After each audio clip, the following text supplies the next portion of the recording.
الفيديو للنهاية إزاي تبدأ وتطور نفسك وحياتك ومستقبلك يتغير وتستغل وقتك صح لتغيير حياتك. حدد هدفك الرئيسي، اكتشف انت عايز ايه بالضبط في حياتك، عايز تشتغل في وظيفة ولا عايز تبني مشروعك الخاص وتنجح فيه ولا عايز تطور مهاراتك. المهم تحدد هدفك بوضوح. عايز تنجح في مجال المحاسبة، اشتغل وطور نفسك في المحاسبة وركز عليه كل يوم. حدد ايه المجال اللي انت عايز تنجح فيه وركز واشتغل وطور من نفسك كل يوم. اكتب أهدافك على ورقة بوضوح عشان عقلك يعرف يركز على الهدف ده وتنجح فيه.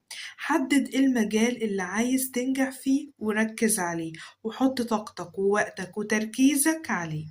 خطوات عملية لتقسيم الهدف الكبير لخطوات صغيرة. اكتب هدفك الكبير بوضوح. تريد تحسين مستواك في اللغة، حدد المدة خلال مثلا 6 شهور. حدد ايه المستوى اللي عايز توصله خلال ال6 شهور. اسأل نفسك ايه النتيجة النهائية